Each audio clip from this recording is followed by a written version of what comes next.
Students, my name is Devashish और ये है फिजिक्स शाला का यूट्यूब चैनल। आज के वीडियो में हम बात करने वाले हैं डीपीपी 1 के क्वेश्चंस के बारे में। डीपीपी 1 जो है वो फोटोनिक्स पर एक वर्कशॉप चल रही है, अशोक यादव सर जो ले रहे हैं उसके लेक्चर नंबर 5.2 पर बेस्ड है। तो आज के वीडियो में मैं 5.2 वाले लेक्चर पर बेस्ड जो डीपीपी है, डीपीपी 1 जो आपको प्रोवाइड की गई थी, उस डीपीपी से रिलेटेड इस पार्ट में फर्स्ट 1 में क्वेश्चन नंबर 1 से लेकर क्वेश्चन नंबर 10 तक का डिस्कशन करेंगे। तो चलिए शुरू करते हैं। तो पहला क्वेश्चन जो आपको दिया गया था, पहला क्वेश्चन आपको बोला गया था कि ray of light always travels fill in the blank in a medium. मतलब रे ऑफ लाइट हमेशा ट्रेवल करती है। कहां ट्रेवल करती है? तो उसके लिए आपको 4 ऑप्शन दिए गए हैं। 4 ऑप्शन कौन कौन से हैं? ए कर्व लाइन, मतलब टेढ़ी मेढ़ी लाइन पर। बी स्ट्रेट लाइन, मतलब सीधी लाइन या रेक्टिलिनियर लाइन भी बोल सकते हैं उसको। See depends on density of medium, मतलब ऑप्टिकल डेंसिटी पर डिपेंड करता है सी ऑप्शन के अकॉर्डिंग। और डी ऑप्शन है एनओटी, यानी कि नन ऑफ दीज। तो एक चीज हमेशा ध्यान रखना है, मैं सबसे पहले इसका आंसर बता देता हूं। इसका आंसर है स्ट्रेट लाइन। स्ट्रेट लाइन हो सकता है, रेक्टिलिनियर हो सकता है। तो लाइट हमेशा एक ही स्ट्रेट लाइन में चलती है, एक ही टाइप के मीडियम में। जैसे अगर ये एयर है, अभी ये रूम है, इस रूम में एक ही तरह का मीडियम है, तो अगर एक तरह का मीडियम है तो उसमें लाइट हमेशा स्ट्रेट लाइन में ट्रैवल करेगी। अगर मीडियम चेंज हो जाता है, लाइट ट्रैवल करती है और एक मीडियम से दूसरे मीडियम में एंटर कर रही है या कोई दूसरा मीडियम आ गया, तो फिर वो अपने पास से चेंज कर सकती है। लेकिन अगर एक ही मीडियम है तो हमेशा वो स्ट्रेट लाइन में ही चलती रहेगी। तो जो इसका आंसर होगा हमारे पास, जो क्वेश्चन नंबर 1 है, इसका आंसर हो जाएगा option B, straight line. Straight line. Question number 2 जो है, क्वेश्चन नंबर 2 दिया गया है, mention the type of reflection. Reflection कितने टाइप के होते हैं? तो रिफ्लेक्शन 2 टाइप के होते हैं, regular reflection and irregular reflection. Type जो होंगे इसके 2 टाइप हम बता सकते हैं। पहला टाइप जो होगा वो होगा रेगुलर रिफ्लेक्शन। सेकेंड टाइप होगा इररेगुलर रिफ्लेक्शन। इररेगुलर को हम डिफ्यूज रिफ्लेक्शन भी बोल सकते हैं, डिफ्यूज रिफ्लेक्शन भी बोल सकते हैं। तो एक चीज हमेशा आपको ध्यान रखनी है, रेगुलर रिफ्लेक्शन और इररेगुलर रिफ्लेक्शन है कि डिफ्यूज रिफ्लेक्शन। डिफ्यूज रिफ्लेक्शन क्यों होता है? By the way, regular reflection होगा हमेशा स्मूथ सरफेस से, कोई भी ऐसी मिरर वगैरह जो भी स्मूथ सरफेस होगी वहां से हमेशा रेगुलर रिफ्लेक्शन होगा। और जो इस तरह के मीडियम होंगे इररेगुलर, मतलब जो रफ सरफेसेस होगी वहां से इररेगुलर रिफ्लेक्शन होगा। ज्यादातर जो हमें सराउंडिंग की चीजें दिखाई देती है वो किसकी वजह से दिखाई देती है? इररेगुलर रिफ्लेक्शन की वजह से ही दिखाई देती है, ठीक है। और जो प्रॉपर इमेज फॉर्मेशन होता है वो किसकी वजह से होता है? रेगुलर की वजह से होता है। तो इन दोनों के अंदर बस बेसिक डिफरेंस आपको यही याद रखना है कि रेगुलर सिर्फ और सिर्फ स्मूथ सरफेस की वजह से होता है ना। ऐसा नहीं कि कोई प्लेन मिरर या कर्व मिरर, ऐसा कुछ नहीं होगा। और इररेगुलर जो होगा वो रफ सरफेस की वजह से। तो सेकेंड नंबर का आंसर जो होगा वो ये हो जाएगा। Question number 3। क्वेश्चन नंबर 3 क्या दिया हुआ था? Regular reflection occurs by the. तो रेगुलर रिफ्लेक्शन किसकी वजह से होता है? फिल इन द ब्लैंक दिया हुआ है आगे। तो इसमें 4 ऑप्शन दिए हुए थे। रफ सरफेस, ए ऑप्शन जो है रफ सरफेस। बी ऑप्शन दिया हुआ silver polished surface. Silver polished का मतलब अगर कोई मिरर ले लिया जाए और उसकी एक साइड को ओपिक बना दिया जाए। ओपिक का मतलब क्या होता है? ओपिक का मतलब बेसिकली होता है ऐसी सरफेस को कुछ ऐसा कर दिया जाए कि उससे लाइट पार ना कर पाए, ट्रांसमिट ना हो पाए, रिफ्लेक्ट हो जाए, प्रॉपर रिफ्लेक्ट है। जैसे कोई ये मार्कर है, ये ओपेक ऑब्जेक्ट है, इसमें हम इमेज नहीं देख सकते हैं ना, तो उसको ओपेक बोलते हैं। जिससे ऑब्जेक्ट जो मिरर लाइट वगैरह है जो पूरी रिफ्लेक्ट हो जाती है, पूरी की पूरी, जिसमें इमेज नहीं बनती है लेकिन पूरी रिफ्लेक्ट हो जाती है। देन सी ऑप्शन दिया हुआ है स्मूथ सरफेस और डी ऑप्शन दिया हुआ है नन ऑफ दीज। तो इसका ऑप्शन जो होगा सी हो जाएगा। ये अभी थोड़ी देर क्वेश्चन नंबर 2 में ही बताया कि जो रेगुलर रिफ्लेक्शन होता है वो किसकी वजह से होता है? स्मूथ सरफेस की वजह से। तो थर्ड का जो आंसर होगा वो हो जाएगा सी। और क्या हो जाएगा? Smooth surface. अब स्मूथ सरफेस चाहे प्लेन मिरर की हो चाहे स्फेरिकल मिरर के बारे में भी आपको आने वाले लेक्चर्स में बताया जाएगा। तो स्फेरिकल मिरर में से भी रेगुलर रिफ्लेक्शन हो सकता है, प्लेन मिरर से भी रेगुलर रिफ्लेक्शन हो सकता है। तो ऐसा बिल्कुल भी डरने की जरूरत नहीं है। आपने कई जगह पर एक और इमेज देखी होगी, इस तरह से मैं आपको बताऊं कि जैसे अगर ये दिखाया गया है रे पैरेलल रे जो है इस तरह से आ रही है, अगर है ना इस तरह से आ रही है तो वापस ये रिफ्लेक्ट होके इस तरह से चली जाती है। और अगर स्मूथ की जगह रफ सरफेस होती है इस तरह से, तो अगर पैरेलल रेज आती हैं तो ये अलग अलग एंगल्स पर डेविएट हो जाती है। अब अलग अलग एंगल्स पर डेविएट होती है, ये क्यों हो जाती है? क्योंकि हर रे के लिए नॉर्मल अलग अलग जगह पर बन रहा है। यहां पर तो नॉर्मल सबके लिए एक जगह पर ही बन रहा है। तो इससे कभी कंफ्यूज मत होना कि भाई पैरेलल रे आ रही है और पैरेलल ही जा रही है तो उसको रेगुलर रिफ्लेक्शन बोलेंगे। नहीं, रेगुलर रिफ्लेक्शन सिर्फ और सिर्फ होता है स्मूथ सरफेस की वजह से। तो अगर कहीं पर आगे जब आप पढ़ोगे स्फेरिकल में तो आपको और भी चीजें क्लियर हो जाएगी। स्फेरिकल में पैरेलल रेज तो आती है लेकिन वो पैरेलली वापस जाती नहीं है, लेकिन फिर भी उनकी वजह से इमेज बनती है। इसका मतलब वहां से भी रेगुलर रिफ्लेक्शन हुआ है। चलिए खैर आगे बढ़ते हैं। क्वेश्चन नंबर 4 में दिया हुआ है which of the following is not a law of reflection. तो देखो सबसे पहले तो हमें लॉ ऑफ रिफ्लेक्शन, इस तरह के क्वेश्चन अगर आते हैं तो आपको प्रॉपर्ली एक डेटा या एक इंफॉर्मेशन होनी चाहिए। Law of reflection, law of reflection दो होते हैं। पहला क्या होता है, मैं साइड में लिख देता हूं, angle of incidence equals to angle of reflection.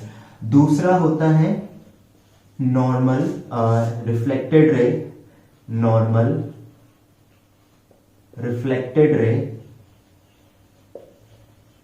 and incident ray lie in same plane, ये होता है। तो अब इसके अकॉर्डिंग ही हमें ऑप्शन चेक करना है। तो फर्स्ट ऑप्शन दिया हुआ है angle of reflection equals to angle of incidence, angle of reflection equals to angle of incidence. सही है ये, तो हमें चेक करना है कि कौन सा नहीं है। तो ये ऑप्शन मतलब ये स्टेटमेंट सही है तो ऑप्शन ये नहीं है, लेकिन आंसर हमारा ये नहीं है। Angle of reflection is greater than angle of incidence, देखो ये गलत है, तो ये आंसर हो सकता है, लेकिन बाकी ऑप्शंस भी देख लेते हैं। हमें चेक करना है कौन सा लॉ नहीं है। तो बी हमें लग रहा है क्योंकि एंगल ऑफ रिफ्लेक्शन और एंगल ऑफ इंसिडेंस बराबर होते हैं, जबकि बी में दिया हुआ है angle of incidence angle of reflection is greater than angle of incidence. C दिया है normal incidence ray and reflected ray lie in the same plane, correct है ये भी। डी ऑप्शन दिया है in reflection maximum energy reflects back in the same medium, ये भी सही है। अब देखो यहाँ जो है बी और डी में हो सकता है आपको कंफ्यूजन हो, तो एक चीज हमेशा ध्यान रखो, रिफ्लेक्शन में क्या होता है, लाइट आती है और वापस चली जाती है। आपने लेक्चर में पढ़ा होगा कि लाइट जो है एक एनर्जी है, तो एनर्जी आई और वापस उसी मीडियम में चली गई। हाँ, जो मिरर है वो भी थोड़ी सी एनर्जी एब्जॉर्ब कर लेता, बहुत कम। अगर जैसे 100 एनर्जी आ रही है तो 100 में से 1 2 इतनी एनर्जी तो ये एब्जॉर्ब करेगा, लेकिन मैक्सिमम तो रिफ्लेक्ट कर ही देगा ना। तो यहाँ पर ये ऑप्शन भी, तो ये चीज से डरने की जरूरत नहीं है। हर क्वेश्चन में एक आपको नया कॉन्सेप्ट देखने को मिल सकता है। तो क्वेश्चन में अगर कोई नई चीज आती है तो उससे डरो मत, उससे नई चीज सीखो, है ना। इसलिए इस डीपीपी में आपको ऐसे क्वेश्चन इसीलिए डाले गए ताकि आपको क्वेश्चन से भी कुछ नया सीखने को मिले। तो इसका ऑप्शन क्या हो जाएगा, बी ऑप्शन हो जाएगा। ठीक है, क्वेश्चन नंबर 5 लेते हैं। क्वेश्चन नंबर 5 दिया हुआ है आपको एक इमेज, आपको एक फिगर दी हुई इस तरह से, और इस फिगर में ये नॉर्मल दिया हुआ है और ये इस तरह से। यहाँ पर ये वाला जो एंगल है ये 40 डिग्री दिया हुआ है। क्वेश्चन में पूछा गया है in the given figure angle between normal and angle incidence रे will be the, in the given figure angle between normal and incident रे, मतलब नॉर्मल और इंसिडेंट रे के बीच का एंगल क्या होगा। तो हमें ये पता है ये है नॉर्मल, तो नॉर्मल और ये मिरर 90 डिग्री का एंगल बनाएंगे।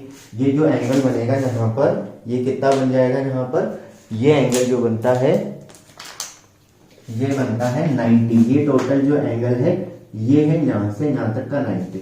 हमें निकालना है इंसिडेंस रे और रिफ्लेक्ट नॉर्मल के बीच का, मतलब ये वाला हमें ये वाला निकालना है। तो ये कितना हो जाएगा 90 माइनस 40, मतलब आंसर कितना आएगा 50 डिग्री। इसका ऑप्शन कौन सा हो जाएगा, आपको दिया हुआ है बी ऑप्शन इसका बन जाएगा। ठीक है, अगला देखते हैं क्वेश्चन नंबर 6। क्वेश्चन नंबर 6 जो दिया हुआ है, क्वेश्चन नंबर 6 में आपको बोला गया है इन द प्रीवियस क्वेश्चन, मतलब question 5, in the question number previous question angle between normal and reflected रे। अब देखो नॉर्मल और रिफ्लेक्टेड रे, तो रिफ्लेक्टेड रे में बना देता हूं अलग कलर से, ये ऐसे, ये रिफ्लेक्टेड वाली है और ये इंसिडेंस वाली थी। तो नॉर्मल के साथ जितना एंगल ये बनता है उतना ही एंगल ये भी बनेगा। तो अगर ये यहां पर 50 डिग्री है तो ऑब्वियस सी बात है ये भी कितना होगा 50 डिग्री। तो देखो एक angle I equal to angle R वाला कॉन्सेप्ट रिवाइज हुआ यहाँ पे, ठीक है। तो ऑप्शन इसका जो बनेगा क्वेश्चन नंबर 6 का जो ऑप्शन बनेगा, क्वेश्चन नंबर 6 का जो हमारे पास ऑप्शन दिया हुआ है वो दिया हुआ है डी। तो क्वेश्चन नंबर 6 जो है इसका ऑप्शन हो जाएगा ऑप्शन डी 50 डिग्री, ठीक है। आई होप आपको समझ आ गया होगा कि क्या मैं बताना चाह रहा हूं। क्वेश्चन नंबर 7, क्वेश्चन नंबर 7 में आपको एक फिगर दी हुई है, चलो देख लेते हैं। इसको स्क्रीनशॉट ले लो और इसको नोट डाउन करना है तो नोट डाउन कर लो।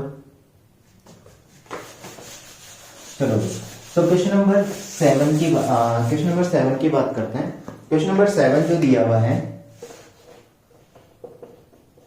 क्वेश्चन नंबर 7 में आपको एक फिगर दी हुई है कुछ इस तरीके से, एक रे इस तरफ से ऐसे आ रही है, जो रे पर एरो बने हुए होते उससे ही हमें पता लग जाता है कि वो इंसिडेंट रे है या रिफ्लेक्टेड रे है। तो ये इंसिडेंट रे थी,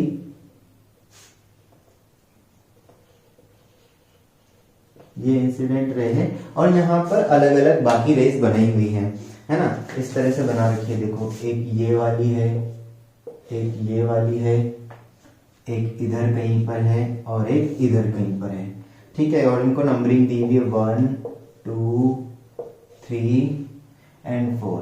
क्वेश्चन पूछा गया है in the given figure reflected ray will be, अगर ये इंसिडेंट रे है और ये मिरर है तो इनमें से कौन सी रिफ्लेक्टेड रे हो सकती है। तो एक ऑप्शन तो हमारे पास वैसे ही हट जाता है कि भाई ये फोर्थ वाली तो हो नहीं सकती कि मिरर से रिफ्लेक्शन होता है अंदर नहीं जाती, ये तो ट्रांसमिशन हो रहा है, तो ये तो ऑप्शन हो ही नहीं सकता। दूसरी बात, हमेशा एक चीज ध्यान रखो कि भाई अगर रे ऐसे आ रही है तो जो रिफ्लेक्टेड रे होगी ना, तो यहां पर आपको नॉर्मल बनाना है, ये नॉर्मल, ये इंसिडेंट रे।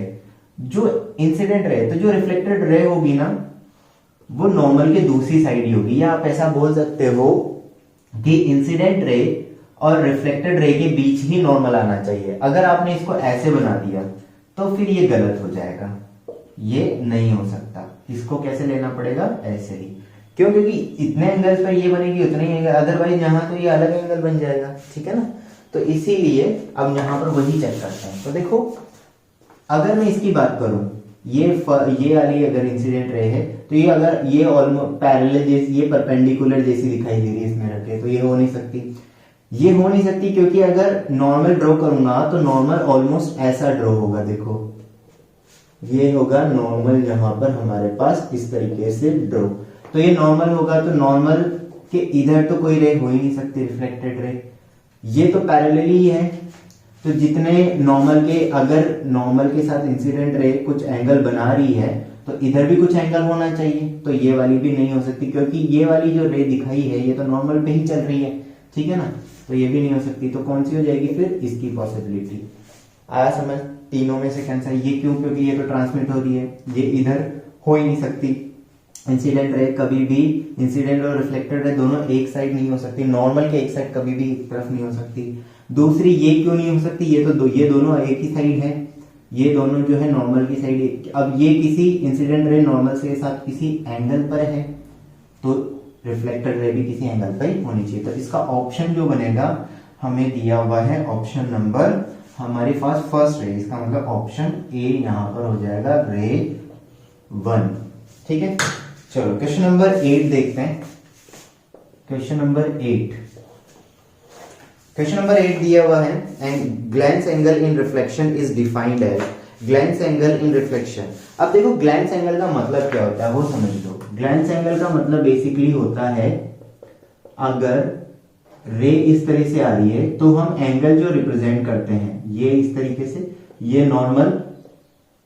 देखो हो सकता है कि आपने लेक्चर में कोई टर्म ऐसी नहीं पढ़ी हो या कोई ऐसी टर्म रह गई हो या, तो टेंशन मत लेना, क्वेश्चन बनाए ही इस तरह से दी गए हैं ताकि आपको और भी क्वेश्चन के थ्रू भी कोई कॉन्सेप्ट समझाया जा सके। तो यहाँ पर बेसिकली ये एंगल हम बोलते हैं, ये इंसिडेंट रे है, IR से मैं इंसिडेंट रे रिप्रेजेंट कर रहा हूं। तो अगर ये इंसिडेंट रे है यहाँ पर, तो ये एंगल ऑफ इंसिडेंस बोलते हैं। तो एंगल ऑफ इंसिडेंस किसको बोलते हैं? नॉर्मल और इंसिडेंट रे के बीच का जो एंगल है उसको इंसिडेंट एंगल बोलते हैं। लेकिन अगर इंसिडेंट रे को प्लेन मिरर के साथ एंगल बताया जाए, इंसिडेंट रे का प्लेन मिरर के साथ एंगल बताया जाए, उसको बोलते हैं ग्लैंस एंगल, है ना। तो ग्लैंस एंगल ऑफ इंसिडेंस। और रिफ्लेक्टेड रे होगी तो ये R है अगर, तो ये हो जाएगा ग्लैंस एंगल ऑफ रिफ्लेक्शन, ठीक है। तो अब यहां पर तुम देखो कि अगर ये कुछ एंगल दिया हुआ है, ये कुछ एंगल यहां पर 40 दिया है और यहां से लेकर यहां तक का 90 होता है, तो ये 40 है तो ये 50 हो जाएगा, ये 40 है तो ये भी 40 ही होगा। भाई I और R तो इक्वल ही होते हैं, तो अगर बाई चांस ये 40 है तो ये भी 40 होगा, ये 50 है, ये 40 है तो ये 50 होगा, और ये 50 है तो ये भी 50 होगा, ठीक है। तो ऑप्शन क्या दिया हुआ है? Option A. तो ग्लैंस एंगल कैसे डिफाइन होता है, इसमें ये पूछा गया। तो glance angle is defined as, glance angle in reflection is defined as angle between incident ray and normal. Incident ray और नॉर्मल के बीच का एंगल नहीं, ये ऑप्शन ए नहीं होगा। बी देखते हैं, angle between incident ray and plane mirror. Incident ray और प्लेन मिरर के बीच के एंगल को हम बोल सकते हैं, ठीक है, सही है। हो सकता है ये और ये दोनों, ये incident glance angle of incidence और ये ग्लैंस एंगल ऑफ रिफ्लेक्शन। आगे देखते हैं, angle between reflected ray and incident ray. Reflected ray और इंसिडेंट रे के बीच में, ये रिफ्लेक्टेड रे है और ये इंसिडेंट रे, इन दोनों के बीच का तो ना एंगल हम बोलते हैं किसी ग्लैंस एंगल को। Angle between normal and plane mirror, normal और प्लेन मिरर के बीच तो 90 डिग्री होता है, तो ऑप्शन कौन सा हो जाएगा? बी वाला, angle between incident ray and plane mirror, ठीक है। तो ऑप्शन यहां पर जो बनेगा हमारे पास, ऑप्शन बनेगा बी वाला, ठीक है। Question number 9, minimum rays required for image formation. तो मिनिमम, ये आपको लेक्चर में बताया होगा कि किसी भी ऑब्जेक्ट की मिनिमम रे, किसी भी ऑब्जेक्ट से वैसे तो बहुत सारी रेज निकलती है, लेकिन हमें इमेज अगर बनानी हो पेपर पे या कहीं पर भी हमें इमेज बना के दिखानी है, तो कम से कम 2 रेज हमेशा चाहिए। 2 से ज्यादा भी जरूरत बंद हो तो बहुत अच्छी बात है, लेकिन अगर 2 भी होंगी ना तो भी काम हो जाएगा। तो मिनिमम कितनी रेज चाहिए? 2 रेज चाहिए। तो इसका तो सिंपल सा आंसर कितना हो जाएगा? 2 रिफ्लेक्टेड रे। इंसिडेंट रे तो गिरती है मिरर पर और वापस रिफ्लेक्ट होगी, तो 2 रिफ्लेक्टेड रेज हमें चाहिए। तो ऑप्शन क्या है? ए दिया हुआ 2 इंसिडेंट रे। देखो, इमेज हमेशा बनती है रिफ्लेक्टेड रेज से, या तो रिफ्लेक्टेड रे आगे कहीं जाके मिल जाती है या मिलती या पीछे एक्सटेंड करनी पड़ती है। तो ऑप्शन जो हो जाएगा इसका, ए ऑप्शन दिया है 2 इंसिडेंट रे, नहीं, गलत होगा। बी ऑप्शन दिया हुआ है 2 रिफ्लेक्टेड रे, सी ऑप्शन दिया हुआ 1 रिफ्लेक्टेड रे, और डी दिया है 4 रिफ्लेक्टेड रे। तो बेसिकली मिनिमम पूछा है। अब देखो क्वेश्चन थोड़ा ध्यान से पढ़ना, इंसिडेंट वाला तो होगा ही नहीं। अब बी और डी दोनों आंसर हो सकते हैं। कैसे हो सकते हैं? इसने पूछा है मिनिमम, तो मिनिमम तो 2 से काम चल जाएगा। लेकिन अगर सिर्फ ये पूछ देता कि rays required for image formation, तो 2 रिफ्लेक्टेड रे से भी इमेज फॉर्मेशन हो सकती है और 4 रिफ्लेक्टेड रे से भी इमेज फॉर्मेशन हो सकती है। तो इसका आंसर बी भी हो सकता था और डी भी हो सकता था। अब यहां पर अगर हमने जल्दबाजी कर दी क्वेश्चन पढ़ने में तो दिक्कत हो जाएगी, तो इसलिए आराम से क्वेश्चन पढ़ना। मिनिमम बोल रहा है, मिनिमम मतलब कम से कम कितनी, उससे कम, तो 2 से कम तो हो ही नहीं सकती, तो 2 ही होनी चाहिए। तो मिनिमम पूछा, इसलिए ऑप्शन इसका क्या हो जाएगा? बी ऑप्शन हो जाएगा। तो ऑप्शन इसका बनेगा बी, ऑप्शन बी इसका बन जाएगा। इसके बाद क्वेश्चन नंबर 10, क्वेश्चन नंबर 10 देखते हैं। क्वेश्चन नंबर 10 में दिया हुआ है plane mirror forms, fill in the blank and then real object. तो प्लेन मिरर जो होता है वो रियल ऑब्जेक्ट के लिए कौन सी इमेज बनाएगा? तो एक चीज हमेशा ध्यान रखना, प्लेन मिरर जो होता है रियल ऑब्जेक्ट के लिए हमेशा वर्चुअल इमेज ही बनाता है, क्योंकि पीछे तुमने लेक्चर में देखा होगा, इस 5.2 लेक्चर में हमने देखा होगा, ठीक है। अगर आप ये वीडियो डायरेक्ट देखने आए हो तो पहले इस लेक्चर को जाके जरूर देखो, डिस्क्रिप्शन में इसका लिंक जरूर आपको मिल जाएगा और फर्स्ट कमेंट में भी इस वीडियो का लिंक मिल जाएगा, ठीक है। तो जो 5.2 वाला लेक्चर जो सर ने पढ़ाया था उसमें आपको बताया जरूर होगा कि रियल ऑब्जेक्ट के लिए जो प्लेन मिरर है वो हमेशा वर्चुअल इमेज बनाता है। और अगर वर्चुअल ऑब्जेक्ट है, वर्चुअल ऑब्जेक्ट क्या होता है उसको बस ऐसे सुन लो, मैं बता दूंगा या आपको सर भी बाद में बता देंगे। वर्चुअल ऑब्जेक्ट अगर आ जाए तो रियल इमेज बनेगी और रियल ऑब्जेक्ट अगर आ जाए तो वर्चुअल इमेज बनेगी, ठीक है ना। तो वर्चुअल इमेज यहाँ पर तो ऑप्शन क्या होंगे, ए रियल इमेज। तो प्लेन मिरर ये पूछा जा रहा है प्लेन मिरर से कौन सी इमेज बनती है, तो ए दिया है रियल इमेज, सेम साइज गलत हो गया। बी दिया है वर्चुअल इमेज, सेम साइज सही हो सकता है। वर्चुअल इमेज और प्लेन मिरर से हमेशा एक ही तरह की साइज की सेम साइज का मतलब हो गया कि ऑब्जेक्ट जिस साइज का होगा इमेज भी उसी साइज की बनेगी। सी ऑप्शन दिया हुआ है वर्चुअल एंड एनलार्ज, ये गलत है। डी ऑप्शन दिया है ये। तो देखो इसमें दो ऑप्शन तो तुम वैसे ही कैंसिल कर सकते हो भाई, रियल तो रियल ऑब्जेक्ट के लिए तो इमेज वर्चुअल बनेगी, तो इसका मतलब ए और डी ऑप्शन तो वैसे ही कैंसिल हो गया।